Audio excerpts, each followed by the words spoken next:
Halo sahabat Gen, Assalamualaikum warahmatullahi wabarakatuh. Di video kali ini kita akan membahas kunci jawaban IPA kelas 10 bab 3 pada tugas aktivitas 3.2 pada halaman 63 di buku IPA Kurikulum Merdeka pegangan kalian.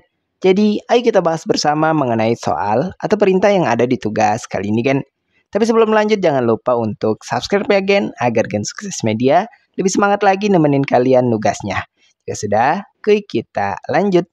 Bagian berikut ini adalah perintah atau soal yang mesti kita kerjakan pada tugas aktivitas 3.2 ini. 12 prinsip kimia hijau yang ada di sebelah kiri ini akan kita jadikan rujukan dalam menentukan permasalahan yang selama ini menyimpang dari prinsip kimia hijau tersebut dan kemudian mencari atau menuliskan solusi untuk mengatasinya. Adapun untuk tabel yang ada di sebelah kanan ini menjadi rujukan kita dalam menuliskan hasil diskusi dan hasil pembahasan kita pada tugas ini, Gen. Yang mana pada tabel rujukan ini sudah berisikan salah satu contoh mengenai topik kimia hijau berupa mencegah limbah dan ditujukan untuk prinsip kimia hijau ke-1. Jadi simak pembahasan untuk beberapa contoh yang akan Gen Sukses tampilkan setelah ini. Bagian berikut ini adalah contoh permasalahan atau penyimpangan pertama terkait dengan prinsip kimia hijau khususnya pada poin ke-5. Untuk topik kimia hijau terkait dengan menggunakan pelarut yang lebih aman. Permasalahannya, industri farmasi seringkali menggunakan pelarut organik berbahaya dalam sintesis obat seperti kloroform atau metilen klorida. Kedua pelarut ini dikenal beracun dan memiliki dampak buruk pada kesehatan pekerja dan lingkungan karena sulit untuk terurai dan dapat mencemari air tanah.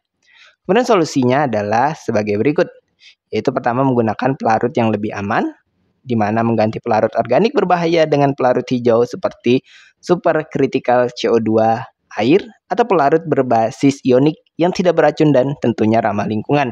Kemudian solusi kedua, sintesis bebas pelarut. Jika memungkinkan, beberapa reaksi kimia dapat dilakukan tanpa menggunakan pelarut yang mengurangi limbah berbahaya dan risiko pencemaran. Dan solusi ketiga, itu dengan meningkatkan efisiensi reaksi. Meningkatkan efisiensi proses sintesis untuk mengurangi kebutuhan pelarut yang berlebih dan mengoptimalkan penggunaan bahan kimia yang lebih aman. Untuk sumber informasi, dapat kalian akses melalui link yang ada ini, kan.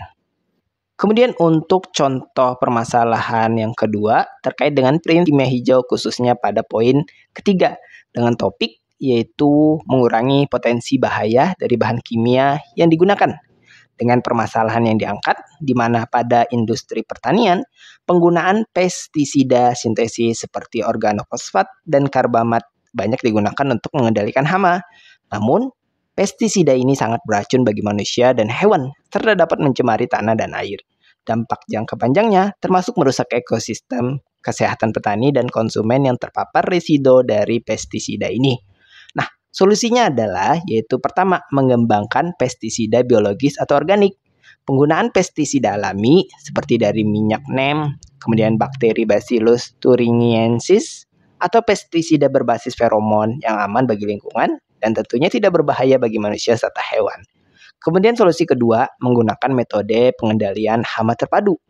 Pendekatan ini menggabungkan pengendalian biologis, rotasi tanaman, penggunaan varietas tanaman yang tahan hama, serta teknik budidaya yang dapat mengurangi kebutuhan akan pestisida sintesis. Kemudian solusi ketiga, yaitu mengurangi dosis dan frekuensi penggunaan pestisida. Dengan memonitor kondisi hama secara tepat, aplikasi pestisida hanya dilakukan ketika diperlukan, bukan secara rutin. Untuk sumber informasi dapat kalian akses melalui link yang sudah ditulis ini, kan. Kemudian sebagai contoh permasalahan atau penyimpangan terakhir itu terkait dengan topik kimia hijau berupa mendesain bahan kimia dan produk yang terdegradasi setelah digunakan. Ini berhubungan dengan prinsip kimia hijau ke-10, di mana permasalahan yang menyimpang adalah banyak produk plastik sekali pakai, seperti kantong plastik, botol, dan sedotan. Tidak mudah terurai dan tetap ada di lingkungan selama ratusan tahun merupakan masalah yang serius. Hal ini menyebabkan pencemaran lingkungan, terutama lautan, di mana plastik dapat mencemari ekosistem laut dan tentunya membahayakan satwa. Nah, untuk solusi ada 3 yang ditawarkan. Pertama, menggunakan bioplastik yang dapat terurai. Berarti dari plastik berbasis minyak bumi ke bioplastik yang terbuat dari bahan alami seperti pati singkong, jagung, atau tebu. Bioplastik ini dirancang agar dapat terdegradasi dengan cepat oleh mikroorganisme setelah digunakan, sehingga mengurangi limbah plastik di alam. Kemudian kedua, mendesain produk yang lebih tahan lama dan dapat digunakan kembali.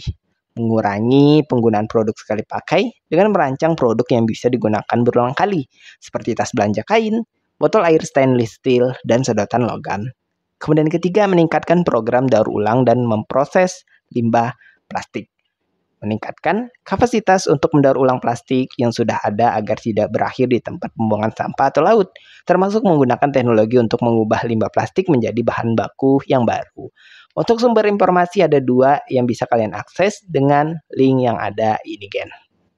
Nah, Gen, itulah pembahasan sekilas kita untuk kunci jawaban IPA kelas 10 bab 3 pada sesi tugas aktivitas 3.2 pada halaman 63 di buku pegangan IPA Kurikulum Merdeka. Terima kasih karena telah menonton video ini sampai habis, Gen. Jika dirasa video kali ini bermanfaat, jangan lupa untuk like dan subscribe ya, Gen. Sampai jumpa di video berikutnya dan wassalamualaikum warahmatullahi wabarakatuh.